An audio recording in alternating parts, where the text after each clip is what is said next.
what you want, 'cause a pirate is free. You are a pirate. Your favorite indeed. Being a pirate is a wretched deed. Do what you want, 'cause a pirate is free. You are a pirate. You are a pirate.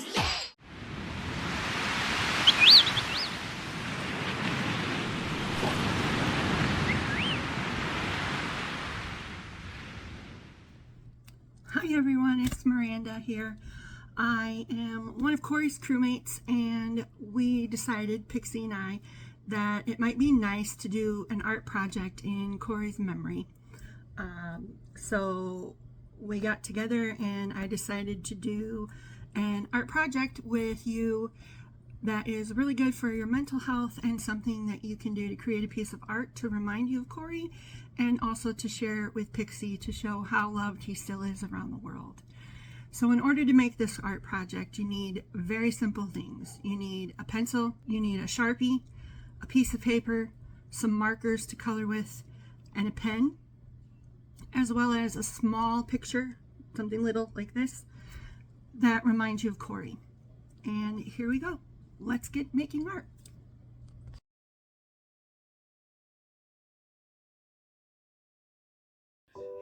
The very first step you need to do is to draw Kori's name in block letters in the upper right hand corner.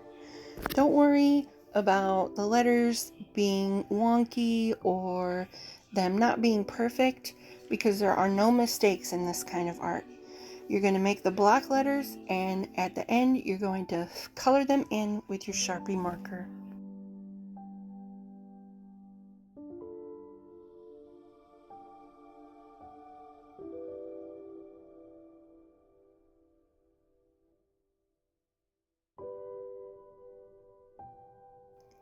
The next step is to draw a line from the upper left-hand corner to the lower right-hand corner in loops, and making as many shapes as you desire. You do the same thing from the lower left to the upper right, and then you can do a line straight through the middle. You do the same thing starting from the top, from left to right. If you find a section looks like it needs another line, add one. This is your art. You can do it whatever way you want. The next step is to thicken all of your lines. You're going to make them thicker, and where they intersect and form a point, you're going to round that point off. Your brain really loves this activity. It's super calming, and it's really good for your mental health. The only time I don't want you to round off a corner where a line intersects is if that line intersects with Kori's name. Any of the letters in his name, if those form a sharp edge, leave them. But all the other pointy corners, you're going to round them off as you thicken all the lines.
Once you've thickened all of your lines and rounded all of your corners, it's time to color.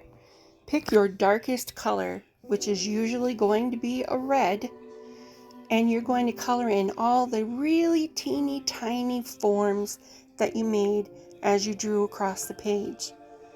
All of these tiny ones you want to do with your darkest color, because the dark colors are where the eye goes first, and they have a tendency to overwhelm all the others. So the dark colors you want to make in the teeny tiny spaces. Once you have all of your dark colors and all of your teeny tiny spaces colored, you can move on to your next color. Pick any spot that you want and color that in.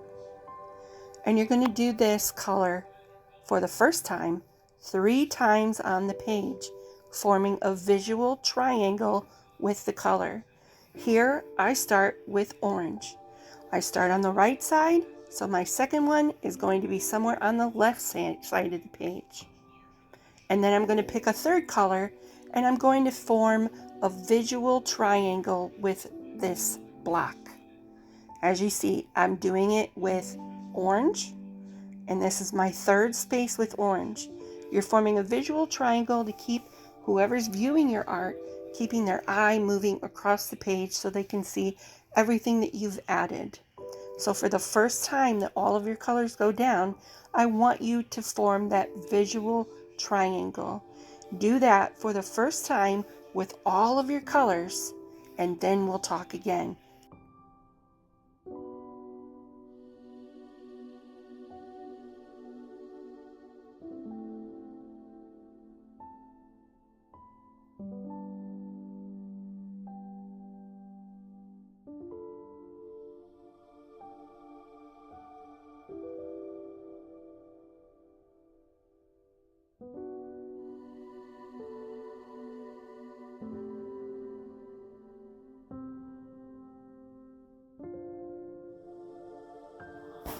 Once you have all of your colors down for the first time 3 times in those visual triangles across your page, you can start over again. And you can color whatever you want, wherever you want. The only rule here is to try to keep them from sharing colors that are in the same space. So you don't want 2 oranges right next to each other or 2 greens right next to each other. If you can't avoid it, you can't avoid it. But that is your mission while you finish this page. Now it's time for you to grab a pen. Once you've finished coloring in all of your spots, it's time for your first doodle. I want you to find a spot you've colored that is the perfect spot for your name. You're going to write it in all capital letters, filling the space from top to bottom. If you run out of space at the end and you still have room for more art, I want you to fill that space with hearts and then go back and fill all the empty space with dots.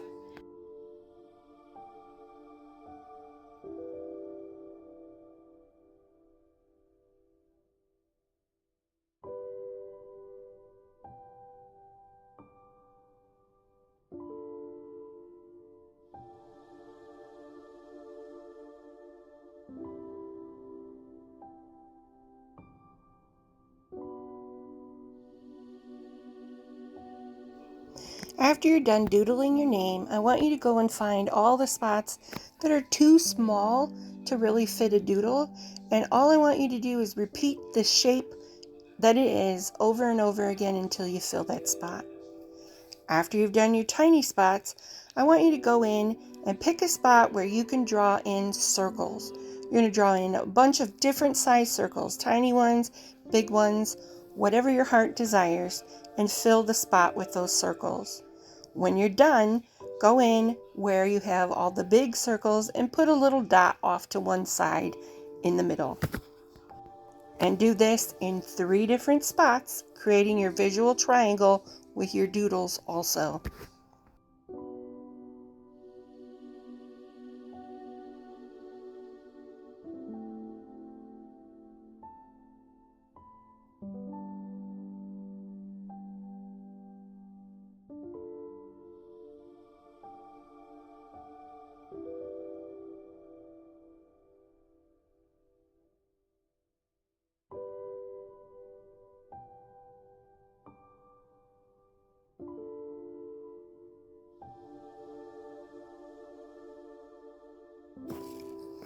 For your next doodle, I want you to just make stripes.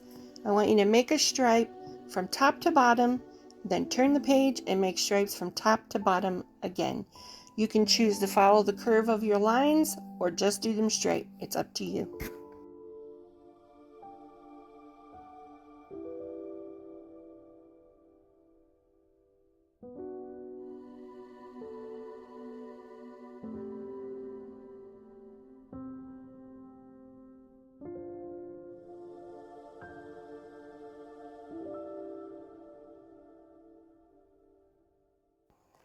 For your next doodle, I want you to make a little dot and then draw little leaves around it to make a little flower. You're not going to fill the entire space with flowers, but you are going to fill it across, and then again, any space you have between those flowers, I want you to fill it up with dots.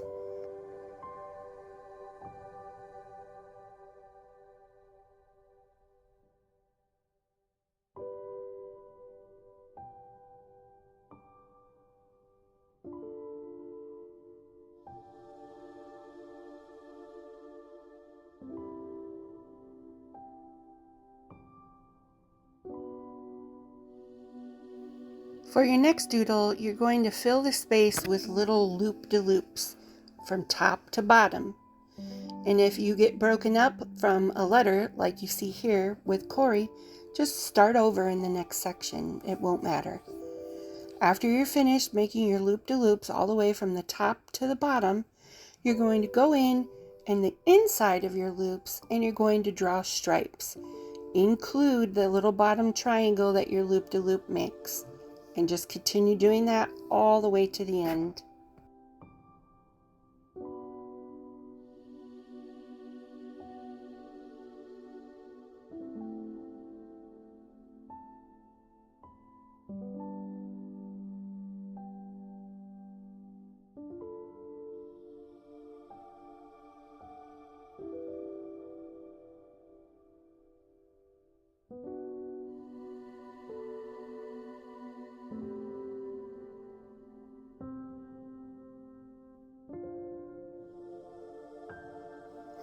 A different spin on this same doodle is to also make your loop-de-loops from top to bottom in your space, but when you're finished, instead of putting your stripes on the inside of the loops, try putting your stripes on the outside of the loops.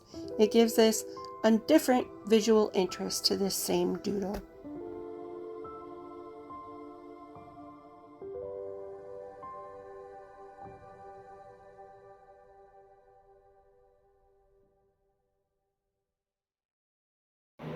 Sorry, the beginning of that part got cut off.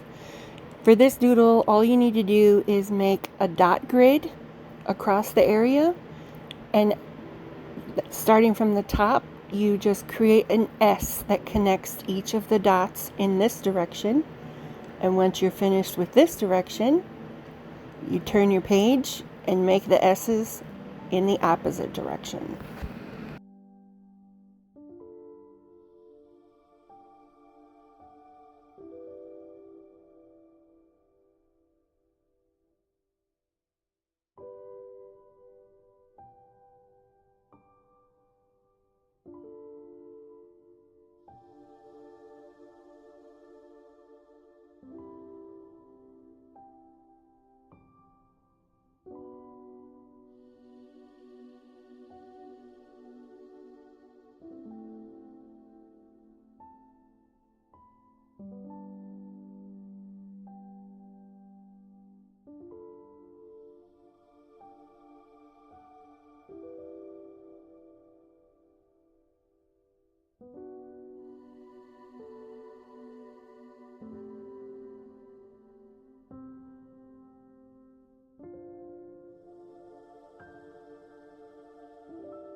For this doodle, you're going to draw a row of bumps, and then on the second row, you're going to start the bumps in the middle of the first ones.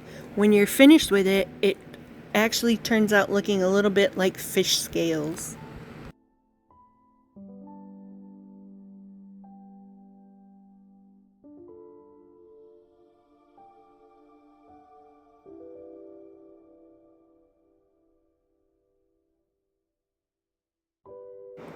The next doodle is really similar to one that we did earlier, where we're going to add stripes going in one direction and stripes going in the opposite direction. The only difference is with this one, we're going to fill in every other part like a checkerboard with zigzags.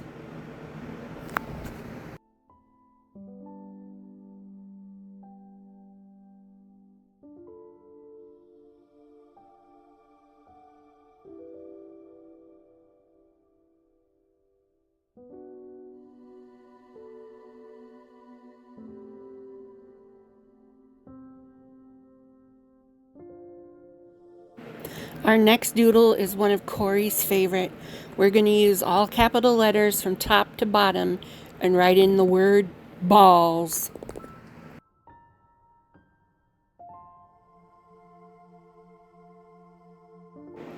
Our next doodle, we're going to draw lines kind of like you see on a ruler, with one tall line, one short line, one tall line, one short line.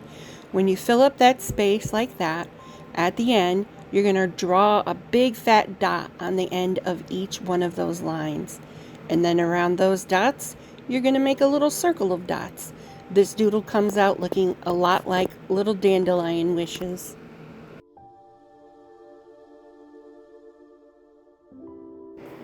This next doodle is in honor of our little heart warrior.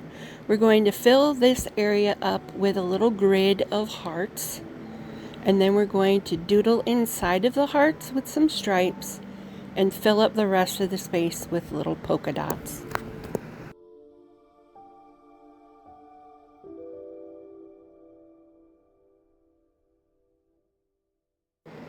Our next doodle we're going to fill up the entire space with balls, and then we're going to make a little checkerboard grid inside of each one of those.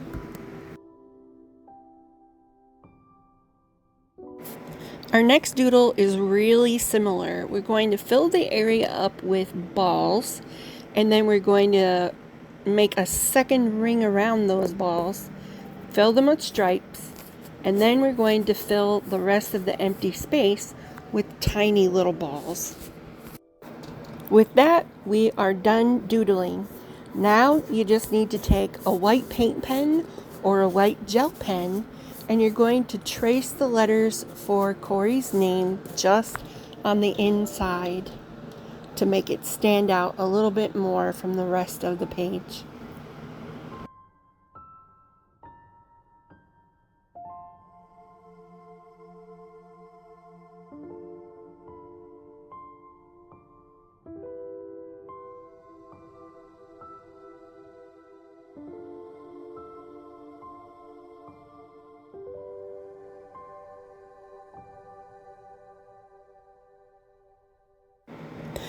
Once you're done with that, all you need to do is add your picture that reminds you of Kori to the corner. And you're all done. Bye.